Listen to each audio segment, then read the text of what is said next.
So we'll now start improving our initial design, which is very poor.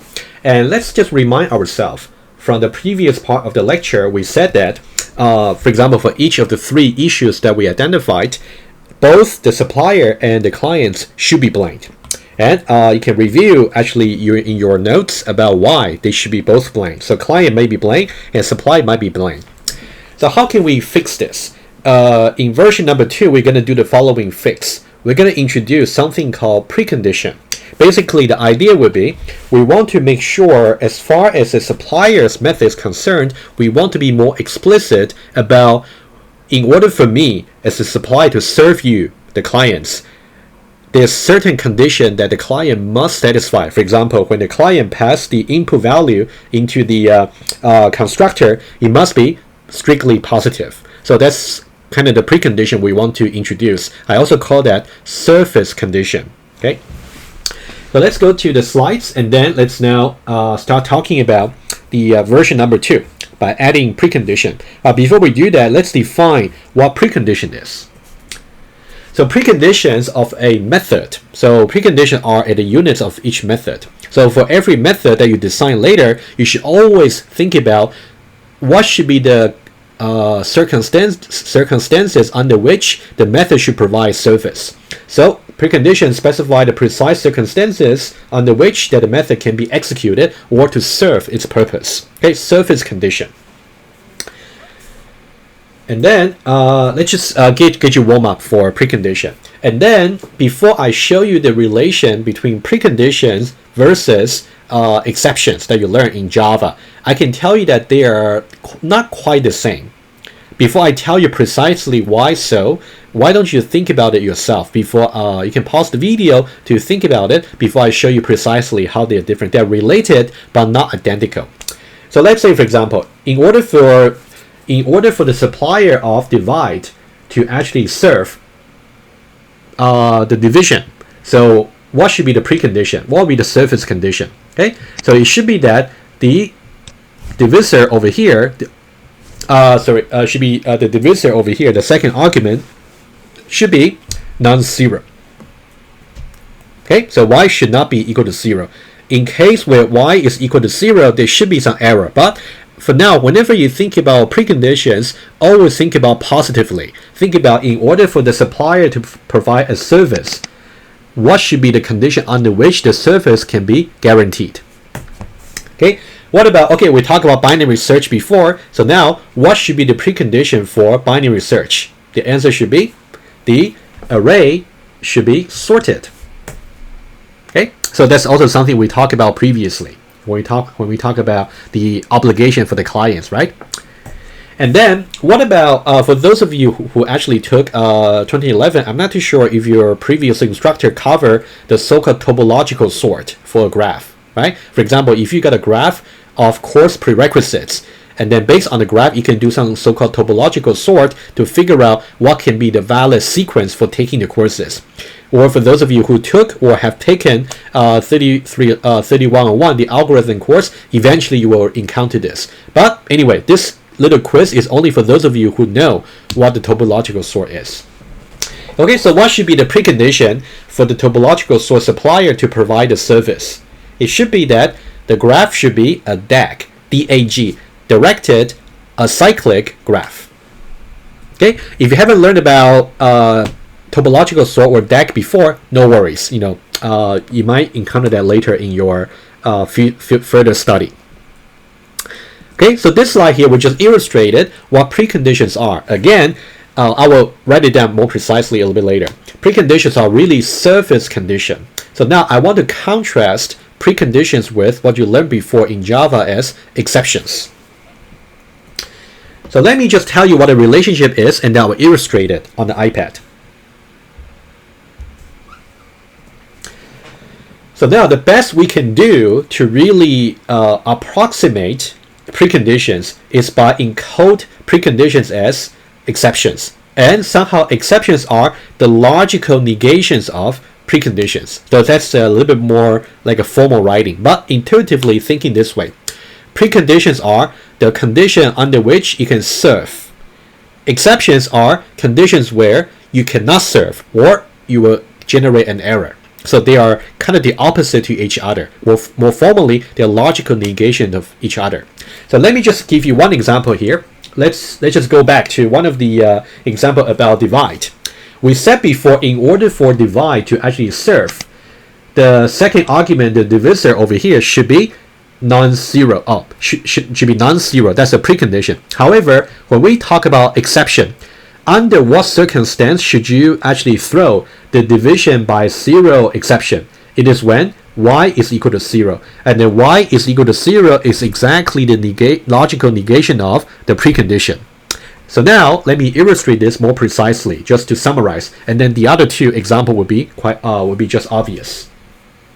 Okay, let's now sketch this very carefully, because you deserve to know about the full story, the difference between preconditions and also exceptions.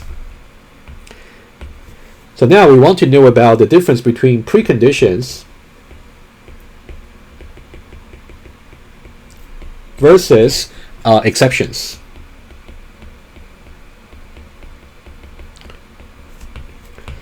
Okay, so let me give you example. Let's say use a divide example.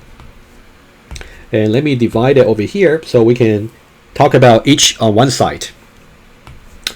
Let's first talk about preconditions, right? It's the surface condition. So precondition over here, think of it as surface condition.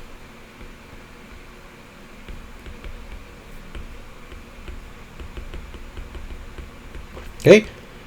Under what circumstances can I serve as a supplier? On the other hand, for exceptions, think of it as error conditions.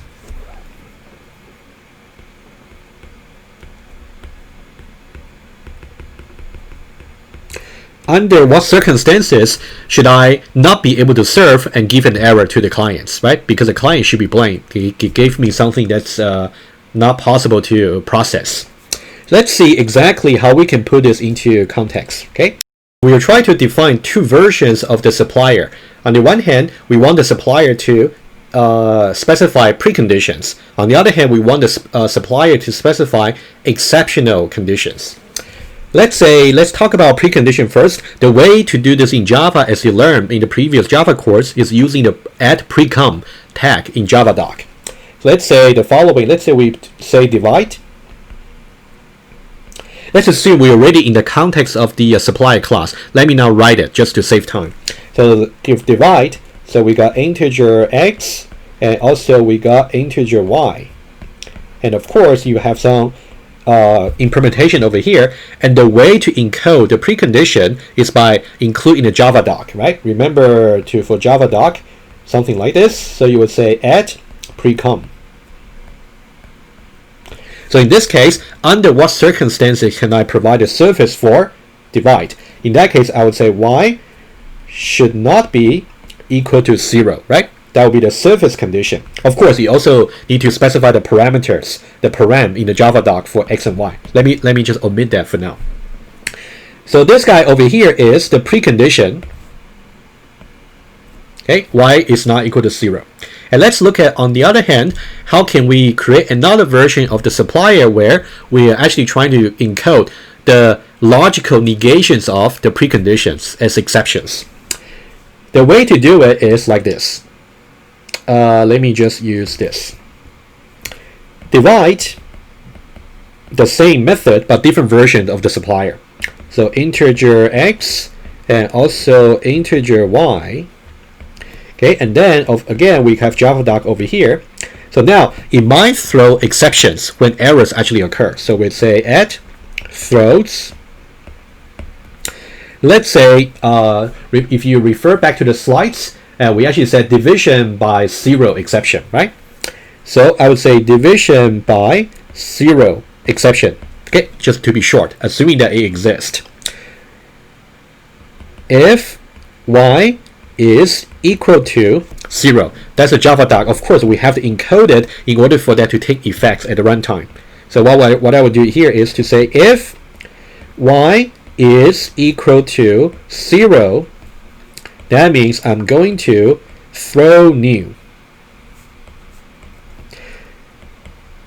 Division by 0 exception. And otherwise, I can continue with the valid input, right? So dot dot dot means when the input is actually valid. Of course, over here, you should also say throws. Division by 0 exception. You can already see in the case of encoding error conditions using exceptions, if there's only one precondition, you already have to worry about, for example, throws over here, and throws over here, and also throw over here. 3 places. What if you have multiple preconditions or a large number of preconditions to encode? So the supplier already get convoluted. I can tell you that the client is even worse, but we'll see exactly how that can happen. But let's focus on what we want to illustrate right now. So now, in this case, you throw the exceptions when y is equal to 0. So now I want you to contrast precondition over here and also exception condition over here. What's the relationship between them? Well, let me just be very precise over here. So here, y is not equal to 0 is the precondition. And also y is equal to 0 over here is the exception. So what's the relationship between them? Well, they're logical negation of each other. So you can think about this is equivalent to, I'm just mixing with your 1090 symbol. It is equivalent to the logical negation of that. Hopefully you agree, right? So now let's generalize this to any precondition. So now to really generalize this, let's have a look here. So in general, if you got any method, I'll just say n, right? And then let me not delete it. I'll just annotate it. So let's say if you're given any method called n, any general method, and then if you're given any precondition, which should be a Boolean expression like a predicate, I would say precondition p. Okay, and then if you want to encode this precondition version into the exception version, how would you do it? So you have to first of all take the logical negation of p, and then here you would say not p, right? It's like taking the logical negation of not equal to 0, you have equal to 0. And then you're going to say throws this particular exception, whatever exception you want to throw. And then this error condition here should also be not p. Okay, so that would be the error condition you have to encode. So now the main message to take away from this illustration over here is preconditions and exceptions. They are related, but they are not identical. Exceptions are more for implementation because you're saying, for my implementation, when should I generate an error for the user to know? However, preconditions are more towards the level of design.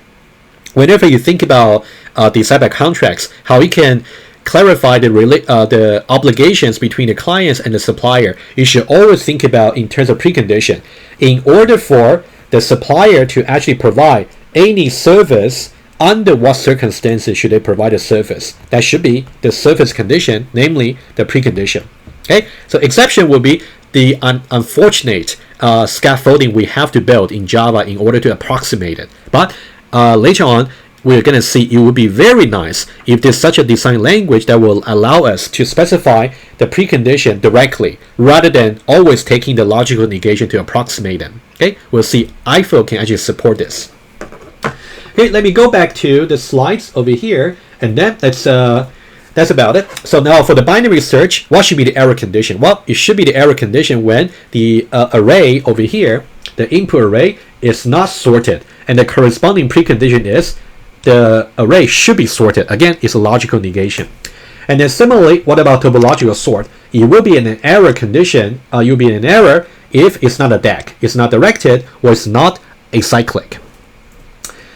So now, this is just a summary of the difference between preconditions being service condition versus the exceptions being the error condition. I already illustrated in this iPad notes over here. Please review it, and you can also try to sketch this difference yourself using another example. Maybe you can use the binary search example to sketch it, to really convince yourself they are logical negation of each other. So now what we want to do is, because now we are doing Java, so we have no other choice. We cannot directly encode the preconditions as the service condition. Instead, we have to use the exceptional conditions over here to approximate. we have to use exceptions to approximate the preconditions as its logical negations. Let's take a quick look. So for version number 2, so now so you can see now account the supplier clause is now V2, version number 2. So for the constructor over here, so now we actually have the balance. If balance is less than 0, we're going to give this error condition to say it shouldn't be negative, right? So that's one error condition. So that's why I said here it's negated precondition, because the corresponding precondition should be the balance should be larger than or equal to 0, the logical negation of that. But we cannot do that directly in Java. Okay, and also for the withdrawal, so there are 2 error conditions we might have. Number 1, if the amount that we want to withdraw is negative. In that case, there should be an error, right? What should be the corresponding preconditions? That the amount should be at least larger than or equal to 0.